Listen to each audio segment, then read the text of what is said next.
अद्भुत आत्मविश्वास है आप में ब्राह्मण देव, किंतु आज आपके साथ साथ आपका ये आत्मविश्वास भी टूट जाएगा। वैसे मल्लयुद्ध के नियम तो जानते हो ना ब्राह्मण देव? हाँ, जब तक एक योद्धा पराजय स्वीकार ना कर ले, युद्ध होता रहेगा।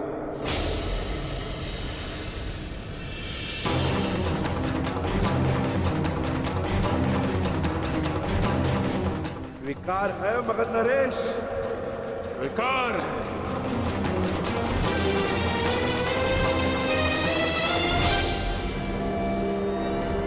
नहीं जनार्दन,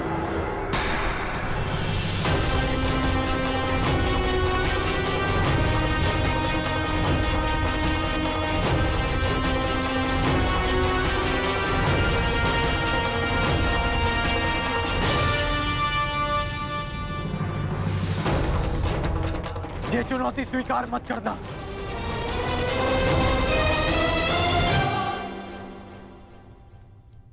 क्योंकि ये ब्राह्मण नहीं है।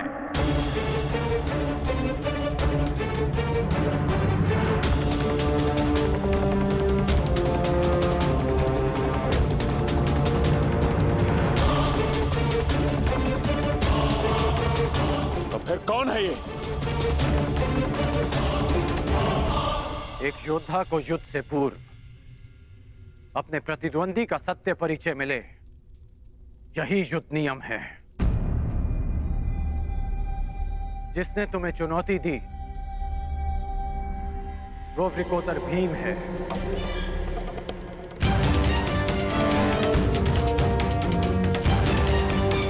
ये धनुर्धारी अर्जुन है।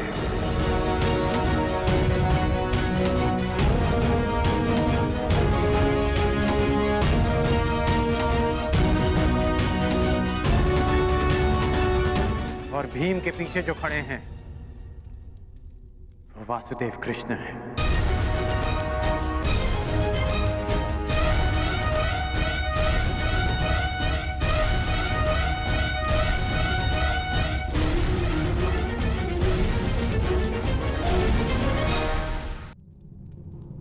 अब सत्य जानने के पश्चात तुम ये चुनौती अस्वीकार कर सकते हो। सत्य कहा अंगराज ने मगध नरेश। अब निर्णय आपका है। परिचय जानकर यदि भयभीत हो तो भीम द्वारा दी गई चुनौती अस्वीकार कर सकते हो।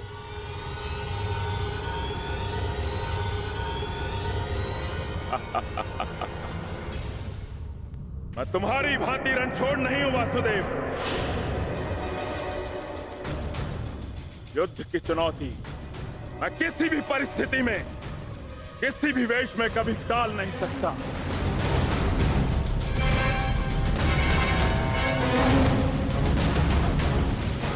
मैं इस चुनौती का अंत करूंगा और सबसे पहले मैं इस विकोदर का उदर फाड़ूंगा और उसके पश्चात मैं तुम्हारा नाश करूंगा। बस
क्या यह युद्ध समाप्त होगा?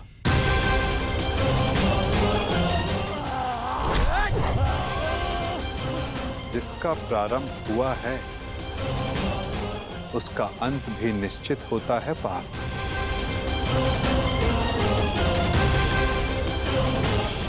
तुम्हारी प्रतीक्षा शीघ्र पूर्ण होगी।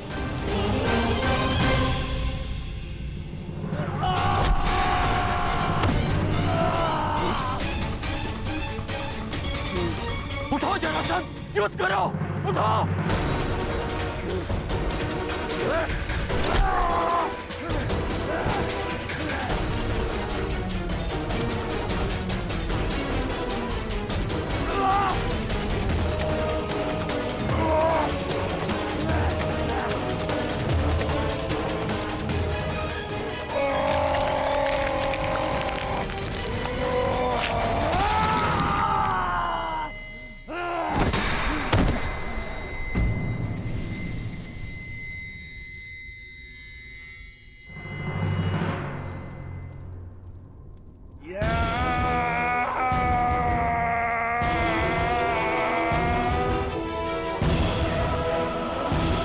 जरासंधा अंत हुआ।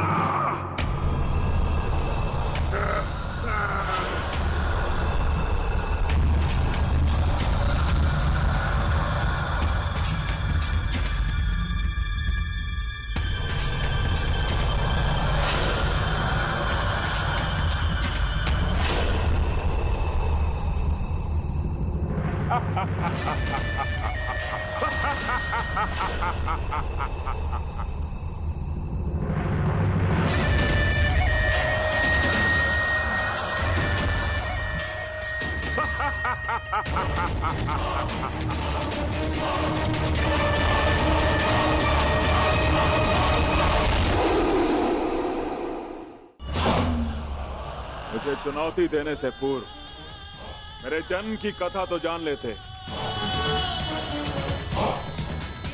माता के गर्भ से 2 पिंडों में जन्मा मैं, मृत, और मेरे शरीर को वन में फेंक दिया गया। वहां जरा नामक राक्षसनी ने उन पिंडों की संधि करके जोड़ा और मेरा नामकरण हुआ जरासंध।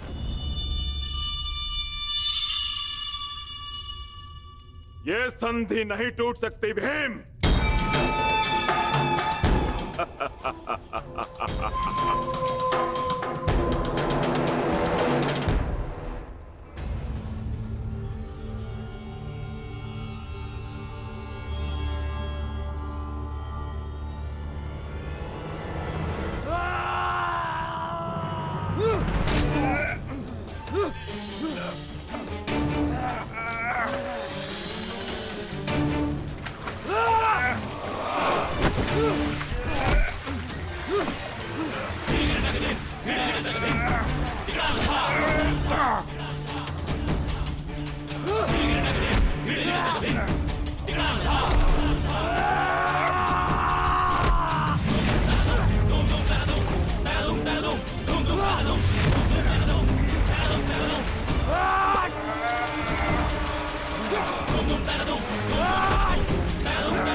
ये अन्याय है, ये छल है।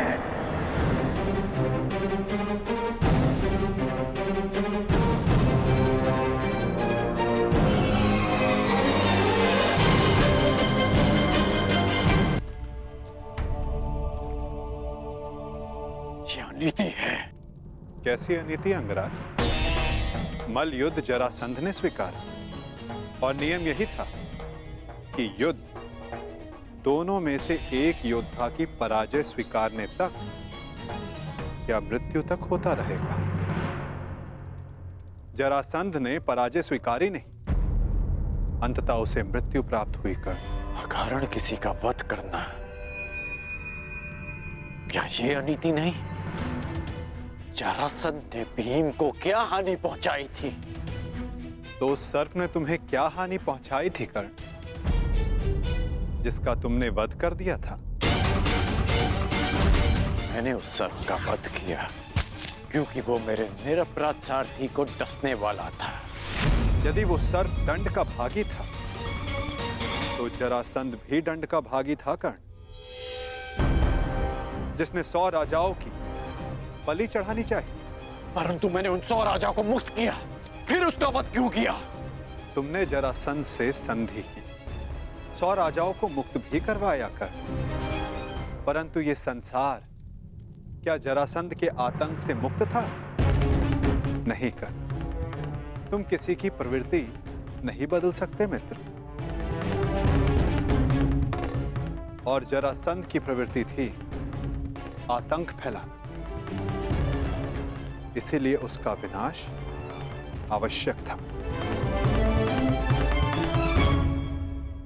मैं अपने ज्येष्ठ भ्राता महाराज युधिष्ठिर की ओर से यह घोषणा करता हूं कि आज आप जरासंध के आतंक से सदा सदा के लिए मुक्त हुए। महाराज युधिष्ठिर की जय, वासुदेव कृष्ण की जय, महाराज युधिष्ठिर की जय, वासुदेव कृष्ण की जय। हम सब आपके आभारी हैं महावीर अर्जुन। हम सब अपने आप को महाराज युधिष्ठिर के अधीन स्वीकार करते हैं। जो अधीन हो वो दास होता है, और हमें दास नहीं, आपकी मित्रता चाहिए। महाराज युधिष्ठिर की जय, महाराज युधिष्ठिर की जय। इन लोगों ने अपना चयन कर लिया है अंगराज, और मुझे उस पल की प्रतीक्षा है जब तुम उचित चयन करोगे कर।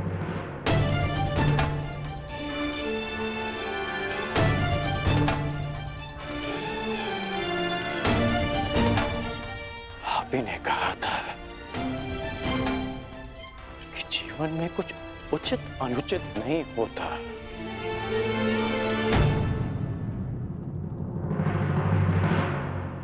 अब समझ में आया कि ऐसा क्यों कहा था। यदि कुछ है तो वो है कर्म, और आपके कर्म के परिणाम, और मेरे कर्म मेरी दृष्टिकोण में उचित हैं, और आपके कर्म आपकी दृष्टिकोण में। अद्भुत।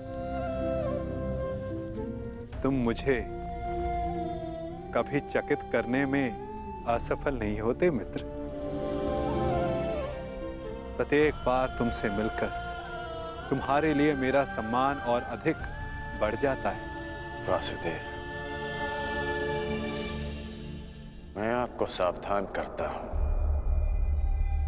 कि जिनकी सहायता और उत्थान के लिए आप ये प्रयास कर रहे हैं कि जिनके पक्ष में आप मुझे ले जाना चाहते हैं, एक दिन वही आपका सम्मान भंग करेंगे, आपको लज्जित करेंगे।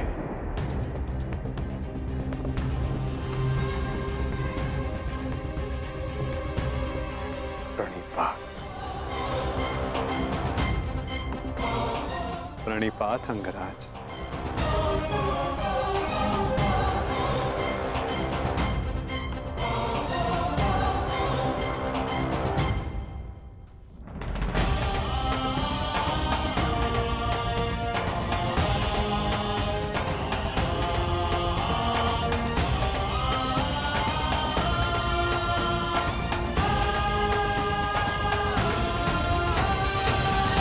वासुदेव, स्वप्न में आपने मुझसे कहा था कि आप हमें मुक्त कराने आ रहे हैं। वो स्वप्न ही था या सत्य? मनुष्य के स्वप्न ही उसके भविष्य का, उसके अस्तित्व का परिचय होते हैं भद्र विश्वकर्मा। यदि मनुष्य स्वप्न देखेगा नहीं तो उन्हें पूर्ण करने की चेष्टा कैसे करेगा? स्वप्न हमें चेष्टा की प्रेरणा देते हैं। अवश्य आपका स्वप्न एक सत्य था भद्र। जरासंध के अत्याचारों से हमें मुक्त कराकर आपने हमारे प्राणों की रक्षा की है। आपके उपकार को मैं कैसे चुकाऊंगा? एक भूमि को श्राप मुक्त करके।